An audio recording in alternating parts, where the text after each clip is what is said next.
안녕하세요. 주식으로 부자 되고 싶은 남자 주부남 엉기둥입니다.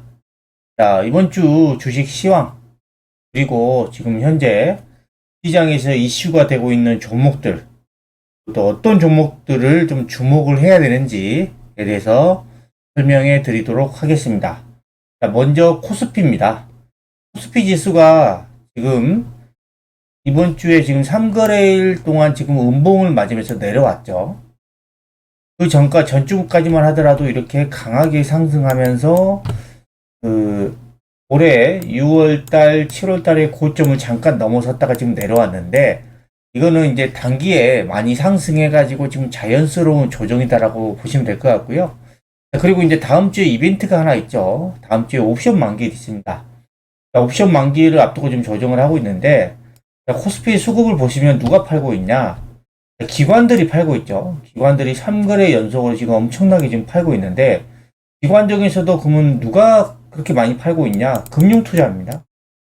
금융투자는 좀 단타를 주로 하는 거고요. 그 다음에 지금 이제 옵션 만기를 앞두고 지금 포지션을 지금 잡고 있는 겁니다. 금융투자. 나머지 투신도 팔고 있고 연기금도 팔고 있고 사모펀드도 팔고 있지만 기관들 전반적으로 보면 지금 옵션 만기를 앞두고 지금 조정이 나오고 있다. 이건 자연스러운 조정이다 라고 보시면 될 것 같고요. 그 다음에 코스닥 같은 경우에는 보시면 코스피만큼은 더 올랐죠. 네, 코스피 같은 경우에는 지금 위치로 보면은 2구간까지 올라와 있는데 코스닥은 아직 여기까지는 못 올라가고 2구간에 있습니다. 오늘도 지금 코스피는 조금 쉬어가는 모습을 보였는데 코스닥 같은 경우에는 1.3%, 2.4% 정도 급등으로 마감을 했습니다. 그래서 코스닥도 수급을 한번 보시면 오늘 외국인과 기관이 지금 쌍끌이 매수하면서 오늘 지수가 급등을 했습니다. 최근의 수급을 보시면 외국인들은 지금 꾸준하게 매수하고 있는 모습이고요. 기관 같은 경우에는 기존에는 그전에 계속 팔았습니다. 팔다가 오늘 좀 갑작스럽게 좀 많이 들어왔고 특히 연기금 같은 경우에는 지금 작년 12월 7일부터 계속해서 사고 있습니다. 연기금 끊임없이 사고 있죠. 지금 코스닥 같은 경우에는 코스피만큼은 못 올라갔지만 지금 보시면 저점을 높여가면서 계속해서 하게 상승하고 있다 라고 보시면 됩니다. 지수의 모습은 코스피는 지금 전고점 잠깐 돌파 이후에 좀 눌림목이 나오고 있는 거고 코스닥은 여전히 계속해서 저점을 높이면서 상향을 하고 있다라고 보시면 될 것 같고요. 미국 증시 상황도 보시면 지금 다우존스 같은 경우에는 지금 신고가 낸 이후에 조금 쉬어가고 있고요. 그 다음에 나스닥 같은 경우에는 지금 신고가 이후에 지금 최근 3, 4거래일 음봉이 맞으면서 좀 조정이 나왔죠. 지금 자연스러운 조정입니다. 그리고 S&P 500도 마찬가지로 전고점 돌파 이후에 좀 조정이 나오고 있고 필라델피아 반도체 지수도 지금 강하게 상승하다가 조정이 나왔습니다. 자, 이거는 너무 급하게 상승을 하다 보니까 조정이 필요해서 이렇게 조정이 나온 거고요. 자, 이 대세의 큰 흐름은 미국 시장도 지금 우상향을 하고 있다라고 보시면 되는데 미국의 지금 10년물 국채금리를 한번 보시면요. 10년물 국채금리가 작년 10월 달만 하더라도 이때 거의 5%까지 상승을 했습니다. 추가 긴축에 대한 우려로 인해서 지금 금리가 이렇게까지 올라갔죠. 자, 그리고 나서 지금 최근에 어때요? 금리가 10월 달에 고점 찍고 계속해서 내려왔죠. 그래가지고 최근에 어디까지 내려왔냐면 3.78, 3.8까지 내려온 거예요. 여기가 5%에서 3.8까지 내려왔습니다. 완전히 지수가 하락을 했죠. 요게 바로 FOMC가 패드가 지금 내년에 금리 인하를 하겠다. 또 있다. 이런 발언이 나오면서 지금 이 10년물 국채 금리가 급락을 했죠. 그러면서 이제 최근에 너무 많이 빠지니까 조금 반등이 나온 겁니다. 그래서 이제 시장의 큰 흐름 자체는 이제는 추가 긴축보다는 금리 인하를 하면서 경기 침체에 대해서 현대적으로 방어를 한다. 그리고 이 금리를 인하하면서 이제 조금씩 유동성이 지금 살아나고 이게 이제 주식 시장으로 지금 돈이 들어오면서 앞으로 시장은 계속 좋아질 가능성이 높다. 그래서 이게 시장 흐름이 크게 이렇게 좋아지고 있다라고 보시면 될 것 같고, 그 다음에, 자, 이 미국의 연준 위원들도 기준금리가 고점이다라고 이제 인식을 하는 겁니다. 그래서 올해부터는 이제 금리 인하를 해야 된다. 지금 뭐 말 나오고 있는 게 올해 한 두 번에서 한 세 번 정도 해야 되고, 뭐 많게는 뭐 전망하는 데는 뭐 네 번, 다섯 번 전망하는 그런 시간도 있었죠. 그래서 이런 지금 미국의 기준금리가 인하를 함으로 인해서 시장에 주시장에 자금들이 들어오고 있고 유동성이 지금 살아나고 있다. 전반적으로 시장 자체는 좋다라고 여러분들이 시황을 보시면 될 것 같고요. 그 다음에 오늘 이 에코프로 BM이 13%나 급등을 하면서 30만 원을 돌파했습니다. 오늘 나온 거래량을 보시면 거래가 오랜만에 좀 많이 실렸죠. 그리고 12월 초에도 이렇게 급등할 때도 거래가 많이 실렸었고, 그 다음에 공매도 금지했을 때도 이렇게 거래가 많이 실렸습니다. 자, 오늘도 이렇게 장대 양봉이 나오면서 급등을 했죠. 자, 이 에코프로 비행 같은 경우에는 그 하이니켈 부분에서 글로벌 양극재 1위입니다. 최근에 삼성 SDI로부터 거의 5년간 약 44조라는 엄청난 금액의 수주를 받았고, 이 수주가 여기서 끝나는 게 아닙니다. 올해 또 삼성 SDI양, 미국향 수주가 예상되고 있고, 그 다음에 SK온, 그 다음에 LG 에너지 솔루션하고 이제 새로 이제 오랜 기간 동안에 손을 안 잡다가 새로 협력을 하죠. 이 수주권이 또 나올 수도 있고, 그 다음에 테슬라발 또 양극재 수주권이 나올 수 있습니다. 그래서 지금 이렇게 급등한다고 해서 이제 조금 많이 올랐으니까 이제 팔아야지가 아니라 이런 주식들은 이제 당분간 꾸준히 가져가셔야 돼요. 히아전지 업황 자체가 올해 1분기에 거의 바닥이다라고 이제 대부분 예상을 하고 있어요. 리튬 세계 1위 앨범알도 올해 1분기 정도가 리튬 가격이 바닥이 될 것이다라고 예상을 하고 있죠. 그러면 리튬 가격이 돌아선다고 하면 관련된 양극재, 음극재, 이 소재 가격들, 이 판가들이 다 올라가게 되는 겁니다. 그러면 당연히 매출도 좋아지고 영업이익도 좋아질 수밖에 없습니다. 이런 시장 자체가 다시 턴 어라운드 하고 있는 상황이기 때문에 여러분들이 여기에서 조금 올랐다 그래서 미리 절대 파시면 안 되고요. 에코프로 BM이 지금 작년 7월 달에 최고점 찍었죠. 거의 60만 원 가까이 찍고 몇 퍼센트 가라 그랬냐면 67%가 급락을 했어요. 이 구간에서 마이너스 67%가 급락을 했다가 지금은 어떤 모습이냐면 11월 1일 날 저점 잡고 오늘 기준으로 보면은 지금 이게 플러스 67%가 다 있어요. 물론 이게 11월 초반에서 지금 오늘까지로 보면 67%면은 수익이 많이 났죠. 수익률이 좋습니다. 근데 저는 이게 아직 끝이 아니다. 올해 이 에코프로 BM이 수주할 양극재 물량만 하더라도 엄청날 거다. 그걸 감안하면은 이거는 시작이다. 라고 보고 있는 거고요. 그래서 여러분들이 2차전지 쪽을 계속해서 주목을 하셔야 되는 거고, 그 다음에 이제 에코프로 머티 같은 경우에는 오늘 장중에 또 신고가를 냈습니다.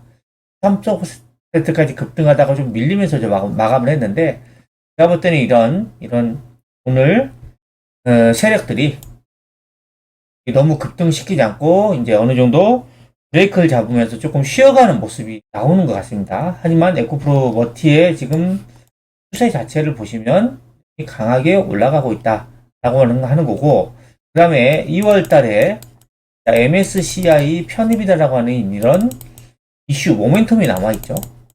그리고 에코프로 BM이 수주를 하면 양극재 원가의 이 70%를 차지하는 전구체가 있죠.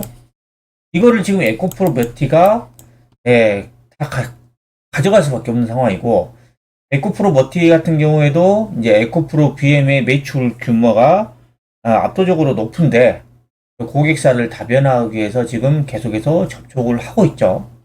이런 것들을 감안하면 에코프로 머티가 지금 실적에 비해서는 지금 밸류에이션이 낮은 편은 아니지만 이런 성장성이라든가 이런 것들을 감안했을 때, 그리고 추세를 감안했을 때 여전히 우상향하면서 잘 가고 있다 라고 보시면 될 것 같고요. 그 다음에 이제 에코프로 형제 중에서 지금 에코프로가 좀 약합니다. 에코프로는 아직 이 바닥권에서 크게 벗어나지를 못하고 있어요. 지금 11월 1일 날 최저점이 59만 원인데 아직 여기를 이탈하지 않고 있지만 저는 여기는 이탈하지 않고 지켜줄 거다라고 봐요. 에코프로도 보시면 지금 수급이 외국인들은 계속해서 사고 있습니다. 외국인들 왜 이렇게 살까요? 바닥권에서 계속 매수해요. 이게 이제 업황이 돌아선다니까요. 2차전지 업황이 돌아서요. 자, 그러면 에코프로 BM하고 에코프로 머티는 이렇게 이제 강하게 이제 올라서고 있는데 에코프로만 못 갈 수가 없습니다. 이런 그 일정 시간을 두고 이 에코프로도 분명히 저는 올라갈 거다라고는 보고 있습니다. 이런 종목들도 좀 관심을 가지시고, 그 다음에 포스코 그룹주는 이제 포스코 홀딩스. 에코프로와 마찬가지로 지금 별로 못 가고 있죠. 네. 근데 이것도 제가 봤을 때는 어느 순간 튀어오릅니다. 포스코 퓨처엠. 이 종목도 뭐 제가 볼 때는 최근에 좀 조정을 하고 있지만, 에코프로 BM이 지금 같이 가는데, 양극재 1, 2등을 다투는 포스코 퓨처엠이 안 간다? 네. 저는 그렇게 생각하지 않습니다. 같이 갑니다. 그래서 여러분들이 지금 이 2차전지 종목들 중에서도 여러 가지 소재주들이 있어요. 뭐 셀 종목들도 있고, 장비주들도 있고, 소재도 있죠. 소재 중에서는 양극재도 있고, 음극재도 있고, 분리막도 있고, 전해액도 있고, 막 이렇습니다. 예. 공박도 있고. 근데 여러분들이 핵심적으로 주목을 하셔야 될 이 종목들은 뭐냐면, 계속 강조해드리지만, 양극재. 배터리 원가의 40에서 50% 차지하는 양극재. 그리고 리튬, 광물 관련. 이 두 개의 종목들을 핵심적으로 보셔야 됩니다.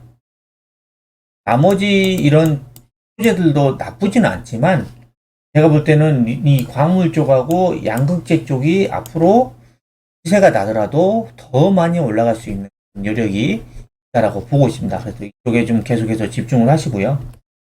자, 그 다음에 지금 이 셀 업체별로 2차전지 지역별 캐파를 보시면 먼저 LG 에너지 솔루션입니다.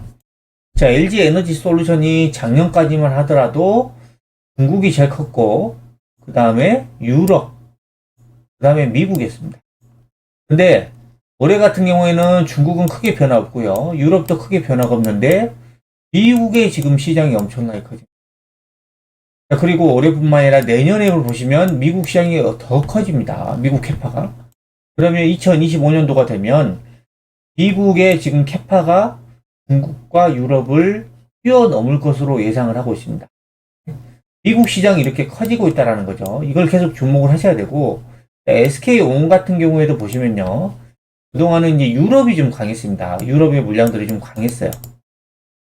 그리고 지금 국내도 좀 강했는데, 지금 SK온 같은 경우는 2025년도에 지금 미국 쪽에 이런 캐파들이 이제 본격적으로 늘어나면서 앞으로 유럽이라든가 우리나라의 캐파를 뛰어넘을 겁니다. 왜?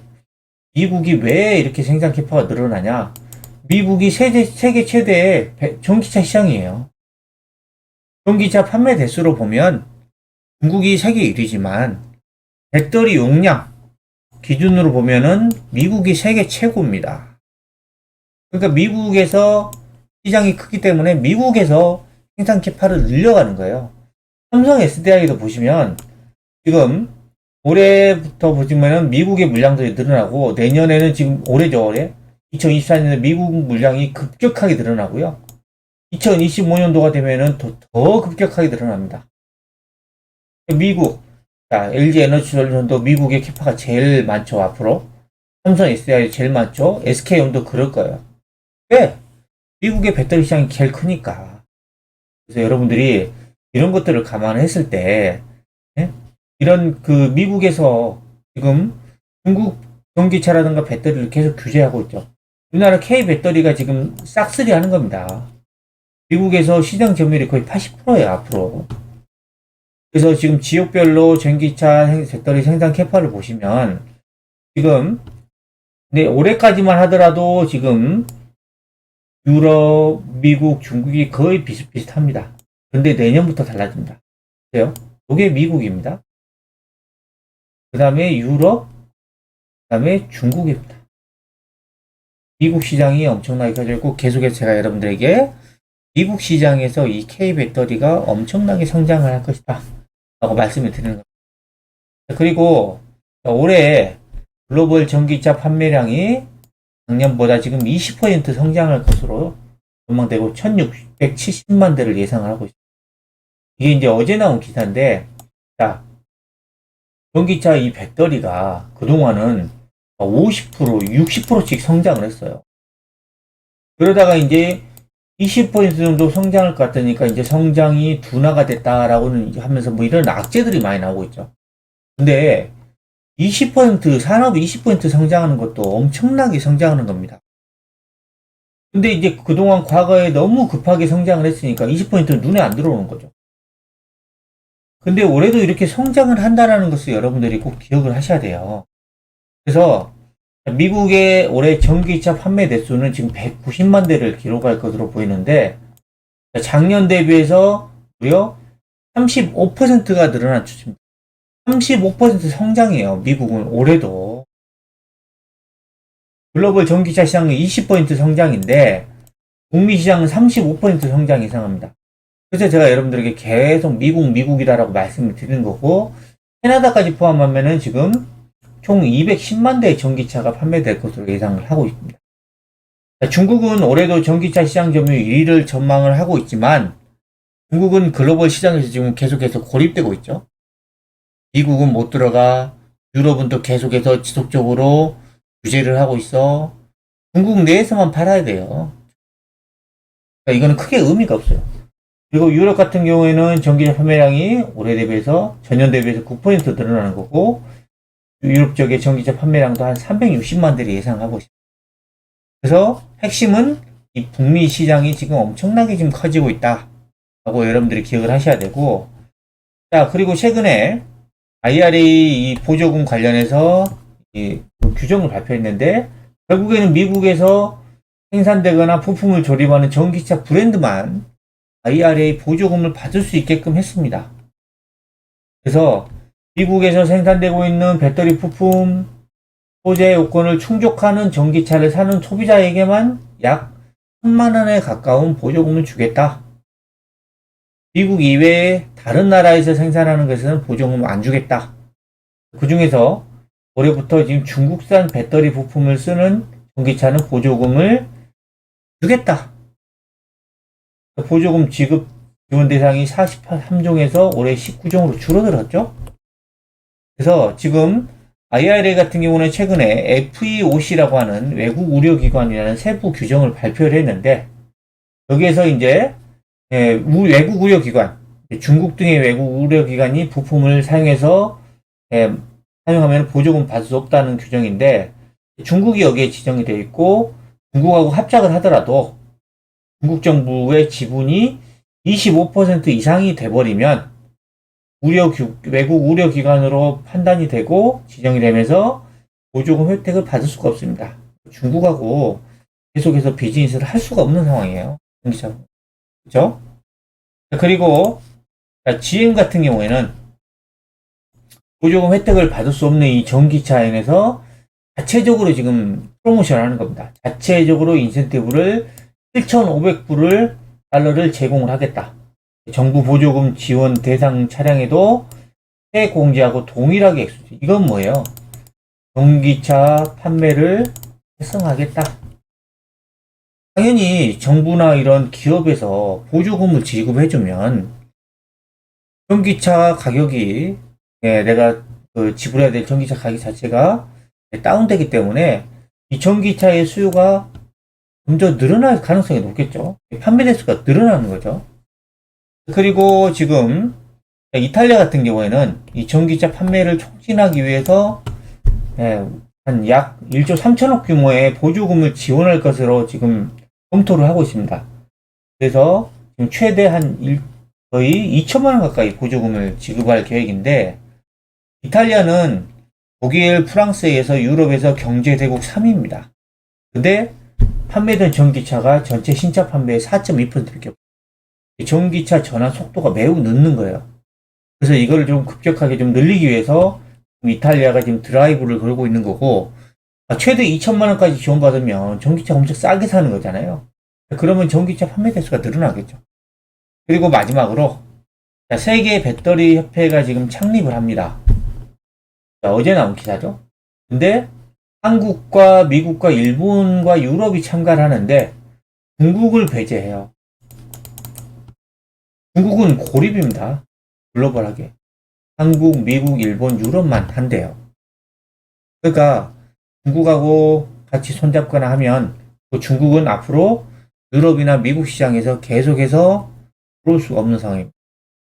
자, 우리나라의 최대 경쟁사가 중국에 있는 업체들인데 중국이 유럽과 미국을 못 들어가요. 점점. 기존에 있던 것도 지금 계속 빠져나와야 되는 상황입니다. 자, 그러면 당연히 우리나라의 K 배터리가 다 먹는 겁니다. 지금 이 배터리 산업만큼 이렇게 빠르게 성장하는 산업이 우리나라에서 어디 있습니까?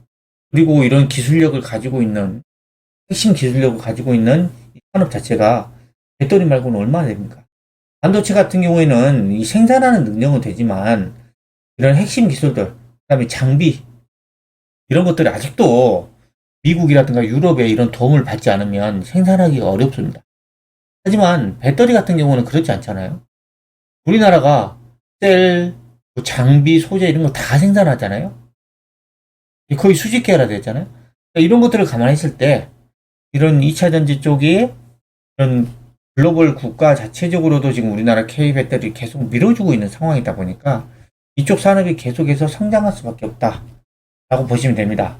그래서 여러분들이 지금 보셔야 될 거는 에코프로 BM이 예를 들어 오늘 이렇게 급등을 했어요. 급등을 했는데 그게 이게 지금 끝이 아니고요.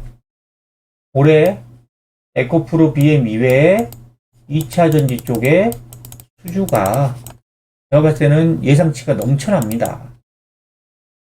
LG 에너지 솔루션도 있고, 그 다음에 삼성 SDI도 있고, SK 온도 있고, 테슬라도 있고, 그 다음에 다른 또 전기차 OEM사들도 있고, 저희가 예상하지 못한 그런 수주 물량들이 더 많이 나올 수도 있습니다. 그러면 2차 전지 쪽은 인제 바닥에서 얼마 안 올라왔어요. 60 몇 % 많이 올라간 거 아닙니다. 그래서 이런 앞으로 올해부터 이제 작년 하반기 때부터 많이 안 좋았지만 이제 2차 전지 산업 자체가 턴어라운드 하고 있고 리튬 가격도 1분기가 바닥을 칠 것으로 예상하고 있습니다. 그러면 당연히 2차 전지 쪽의 실적이 폭발적으로 증가하는 거고 당연히 그럼 주가는 강하게 올라갈 수밖에 없다. 그래서 반도체도 물론 성장을 하지만 2차 전지만큼 이렇게 급격하게 성장하는 그런 산업은 아니다. 반도체는. 반도체도 종목은 괜찮지만 2차 전지 쪽이 훨씬 더 강하게 상승할 가능성이 높기 때문에 계속해서 2차 전지 쪽에 핵심 종목들에 집중하는 전략이 유효하다라고 다시 한번 여러분들에게 강조를 드립니다. 올해 첫 주에 주식시장이 마감을 했는데요. 강세장 이제는 의심을 하지 말고 주주를 매수해서 중장기를 보유를 하시면 큰 수익을 낼 수 있을 것입니다. 지금까지 올해 2차 전지 수주가 넘쳐난다는 내용을 설명해 드렸는데요. 영상이 마음에 드셨다면 구독, 좋아요, 알림 설정 부탁드립니다.